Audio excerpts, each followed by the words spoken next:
नमस्कार students. Nuclear physics में अब तक हम पढ़ चुके थे Rutherford scattering, nuclear properties, proton neutron theory, और अब आगे हमारा टॉपिक है बंधन ऊर्जा,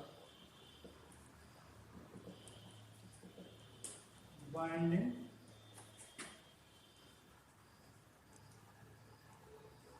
एनर्जी।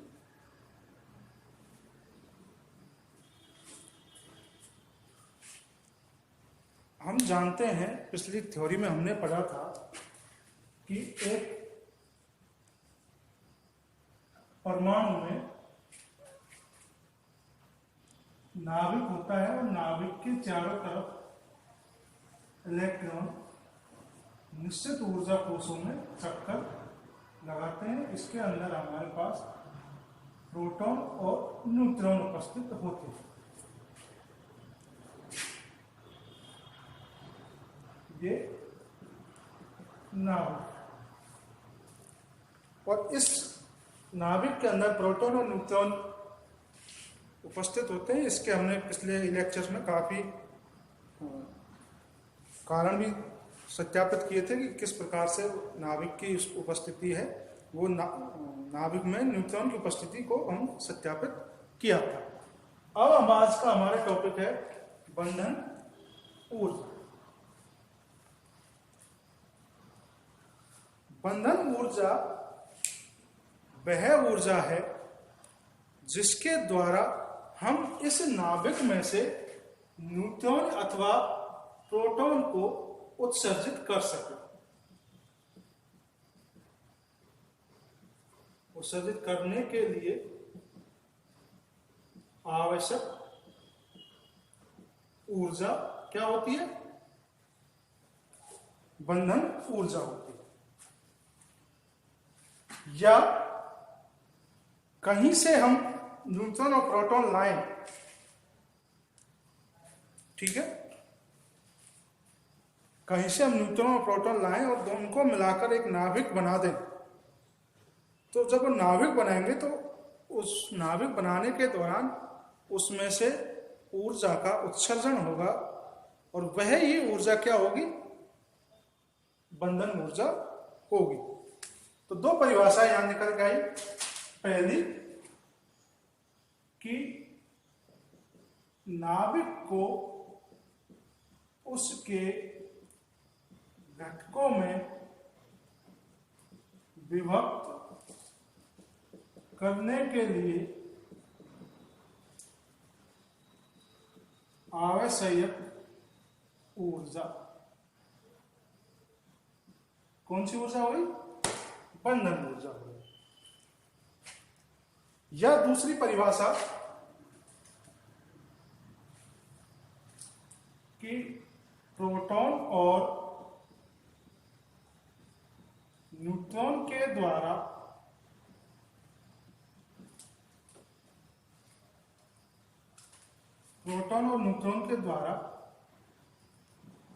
नाभिक बनाने के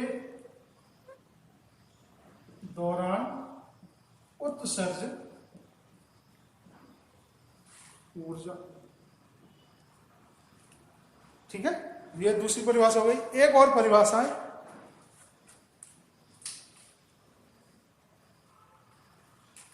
देखिए बच्चों, ये जो नाभिक है इसका द्रव्यमान हम जनरली ये मानते हैं कि इन दोनों के नाभिक के बराबर, इन दोनों के द्रव्यमान के बराबर होता है। Ma बराबर Mn प्लस Mp, जनरली ये मानते हैं। लेकिन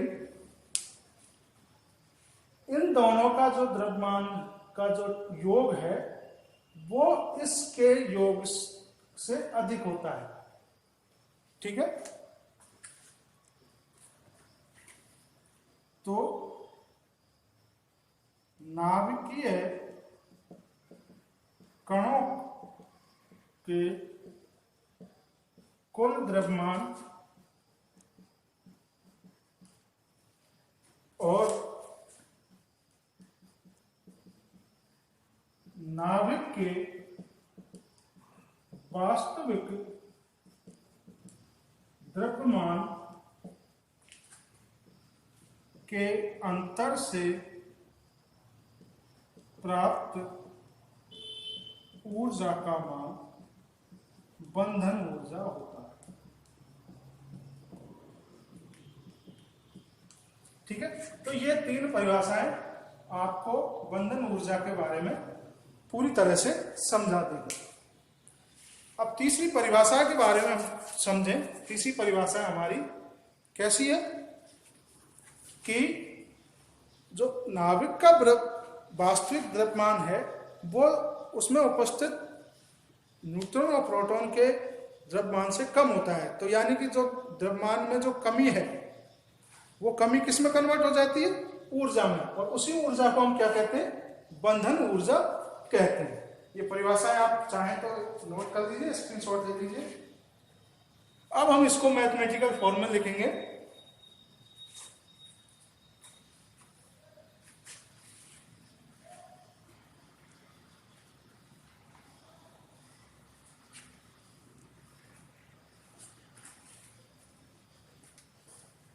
कि बी ए जेड बराबर, ये ए द्रव्यमान वाले और जेड परमाणु क्रमांक वाले, जेड आवेश वाले परमाणु की या नाभिक की बंधन ऊर्जा है। तो इसको कैसे दिखाएंगे? M Z M P plus Z M N minus M A Z multiply C square. Z M P यहां पर क्या है? प्रोटॉन का द्रव्यमान, एम एन न्यूट्रॉन का द्रव्यमान, तथा एम ए जेड नाभिक का वास्तविक द्रव्यमान। ठीक है, और यदि हम इस द्रव्यमान की कमी को किससे मल्टीप्लाई कर दें? सी से, क्योंकि एनर्जी बराबर हम जानते हैं एम सी स्क्वायर होता है। ठीक है, तो इस फॉर्मूले से आप क्या निकाल सकते हैं? बंधन ऊर्जा निकाल सकते हैं। अब इसको हम यदि परमाणु के रूप में लिखें तो, और इसको जनरलाइज करें तो बी ए जेड बराबर जेड एम एच, क्योंकि एम एच क्या है? हाइड्रोजन का परमाणु भार है, तो किसके बराबर होता है? एम पी के, क्योंकि हाइड्रोजन में कितने न्यूट्रॉन प्रोटॉन होते हैं? एक प्रोटॉन होता है। हाइड्रोजन परमाणु कैसा होता है? H1H, यानी एक प्रोटॉन का द्रव्यमान लिख दे चाहे हाइड्रोजन का लिख दे, वो एक ही बात है। और इस फॉर्मूले को हम थोड़ा जनरलाइज कर रहे हैं। प्लस अब जेड को हम यहां इसको क्या लिख सकते हैं भाई? या तो जेड लिखें या फिर इसको क्या लिख सकते हैं? A minus Z, A minus Z M minus M A Z multiply C square.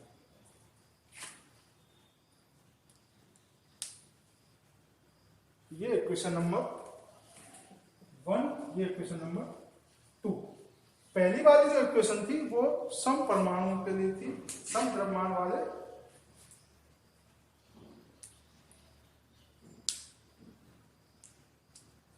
अब हम ये जानते हैं कि परमाणु द्रव्यमान या नाभिक का द्रव्यमान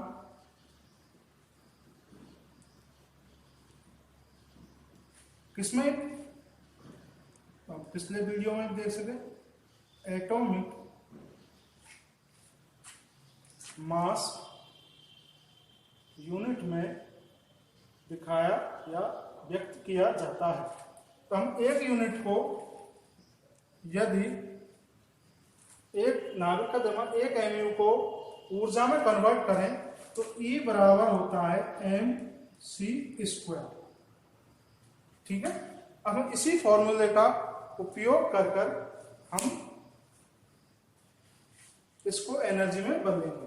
तो 1.6 10⁻⁻20 मल्टीप्लाई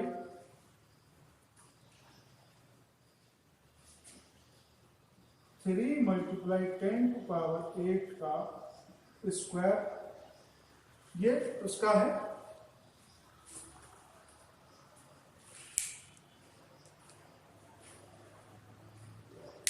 परमाणु का, उसका द्रव्यमान है प्रोटॉन का, और ये जूल में आता है। ये एनर्जी किसमें आएगी, जूल में।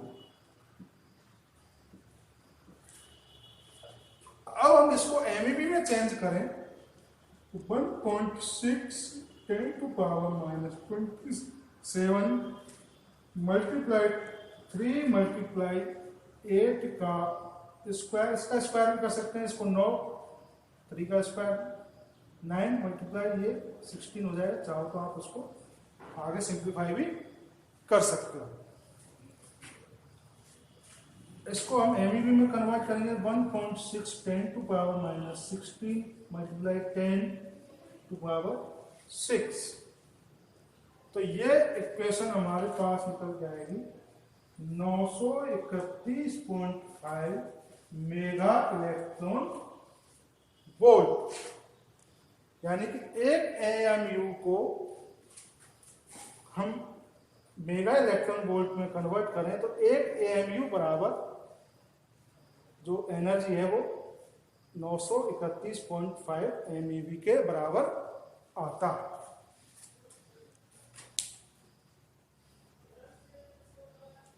ठीक है, अब हमारे पास किसी भी द्रव्यमान को हम MeV में चेंज करना चाहें, उसकी एनर्जी निकालना चाहें तो उसको सीधा इससे मल्टीप्लाई कर दें, लेकिन हमारे पास वो कैसा किसी फॉर्म में होना चाहिए, इस फॉर्म में होना चाहिए। ठीक है, यदि इस फॉर्म में हो तो आपको उसमें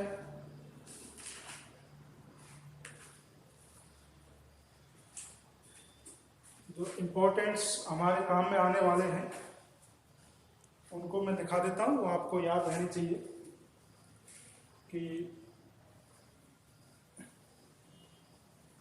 जो हमारे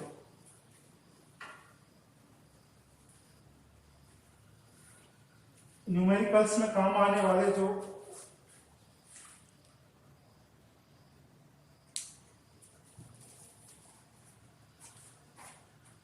मास है, जैसे MP यानी प्रोटॉन का द्रव्यमान किसमें, AMU में 1.007276 AMU। अब इसको हम एनर्जी में कन्वर्ट करना चाहें किससे मल्टीप्लाई, 931.5 से मल्टीप्लाई करेंगे तो ये इसकी एनर्जी हमारे पास निकल कर आ जाएगी। ऐसे ही Mn न्यूट्रॉन के लिए 1.008665 AMU।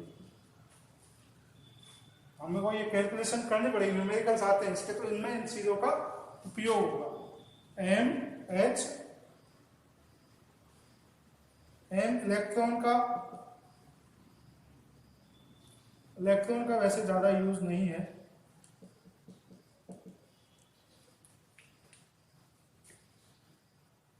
AMU तथा MD ये ड्यूट्रॉन है। इसका 2.1014 AMU तथा हीलियम का NHE 4.00264 AMU। जो सबसे इंपॉर्टेंट है न्यूमेरिकल करने के लिए वो न्यूट्रॉन और प्रोटॉन के द्रव्यमान है, वो आपको याद होने चाहिए, और बाकी जो परमाणुओं के द्रव्यमान है वो आपको क्वेश्चंस में दिए जाएंगे। तो इन चीजों का उपयोग करके इस फॉर्मूले को लगाकर आप किसी भी नाभिक का बंधन ऊर्जा बाइंडिंग एनर्जी निकाल सकते हैं। ठीक है, अब यहां से हमारी बाइंडिंग एनर्जी समाप्त हुई। अगला जो टॉपिक है वो है द्रव्यमान शक्ति।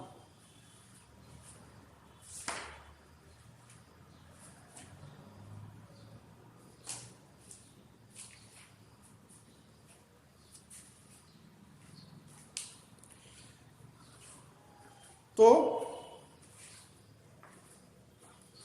अभी हमने ये देखा कि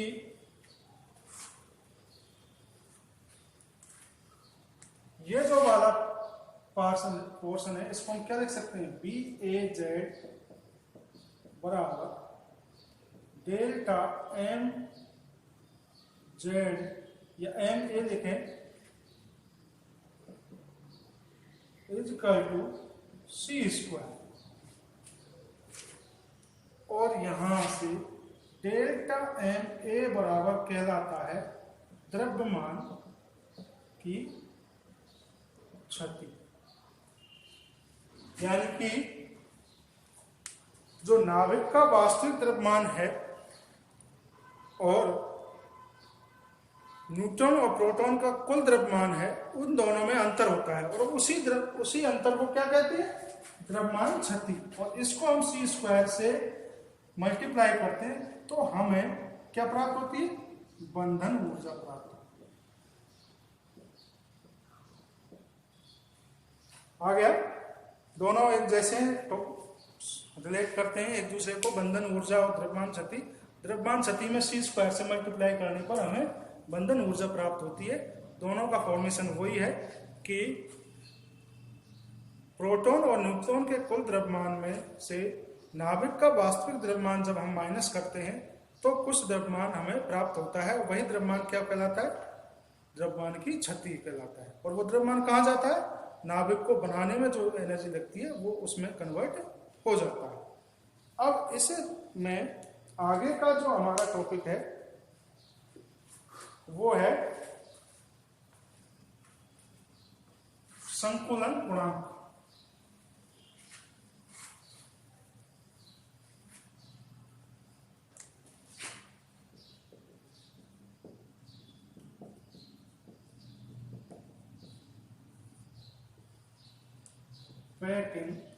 फ्रैक्शन, इसे हम F से सिंबलाइज करते हैं, और इसकी परिभाषा ये है कि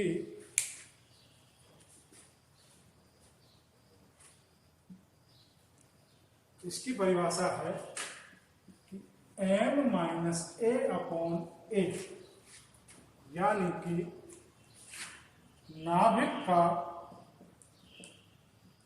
वास्तविक द्रव्यमान माइनस परमाणु क्रमांक अपॉन परमाणु क्रमांक, यानी कि नाभिक के द्रव्यमान और उसके परमाणु क्रमांक के अंतर तथा उसके परमाणु क्रमांक के अनुपात को हम उसका पैकिंग फ्रैक्शन या संकुलन गुणांक कहते हैं। और सबसे कार्बन का पैकिंग फ्रैक्शन का मान 0 होता है। इसीलिए इस कण का इस कार्बन परमाणु का उपयोग हम कई जगह दूसरे परमाणुओं से तुलना करने में करते हैं, क्योंकि ये सबसे जो इसका वास्तविक द्रव्यमान है वही इसका परमाणु क्रमांक है, तो इसकी तुलना हम और परमाणुओं से करते हैं। तो अब आपको इसमें 3 चीजें समझ में आई: बंधन ऊर्जा, द्रव्यमान शक्ति और पैकिंग फ्रैक्शन।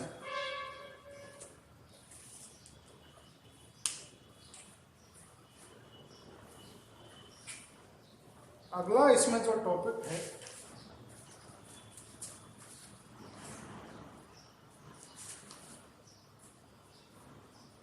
वो है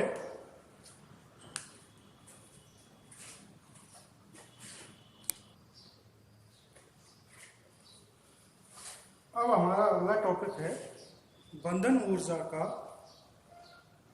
द्रव्यमान संख्या के साथ संबंध। उससे पहले हम एक छोटी सी परिभाषा समझ लेते हैं कि औसत बंधन ऊर्जा या प्रति नाभिकीय कण ऊर्जा क्या होती है। किसी नाभिक की कुल ऊर्जा मान लीजिए B है, कुल ऊर्जा कौन सी ऊर्जा? बंधन ऊर्जा। कुल बंधन ऊर्जा अपॉन नाभिकीय कणों की संख्या।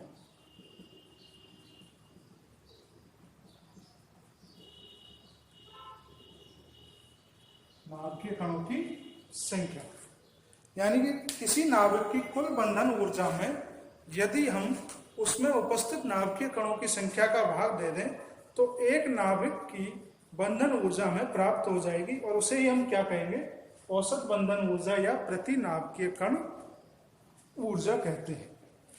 अब इस ऊर्जा का यदि हम B/A या B बार का नाभिक के परमाणु क्रमांक के साथ ग्राफ बनाएं तो वो ग्राफ इस प्रकार से हमें प्राप्त होता है, और इसी ग्राफ को हम BA ग्राफ कहते हैं, BA आलेख कहते हैं। इसका क्वेश्चंस हमारे यूनिवर्सिटी एग्जाम में आते हैं। तो इस ग्राफ के अनुसार इसमें हम कुछ परिणाम इसके अनुसार आए हैं। तो पहला परिणाम है वो है कि जैसे सम परमाणु क्रमांक 2, 4, 8, 12, 16 और 20 इनका स्थायित्व यानी जिसकी प्रति B बार का मान अधिक होगा वो नाभिक कैसा होगा? स्थायी होगा। जिसकी बंधन ऊर्जा अधिक होगी वही नाभिक स्थायी होता है। तो ये जो परमाणु क्रमांक वाले नाभिक हैं इनका आसपास के नाभिकों से स्थायित्व अधिक होता है। ठीक है, इनका स्थायित्व अधिक होता है। ठीक है, जिन परमाणुओं में का परमाणु क्रमांक सम हो उनका आसपास के नाभिकों से स्थायित्व कैसा होता है? अधिक होता है। नंबर दूसरी बात कि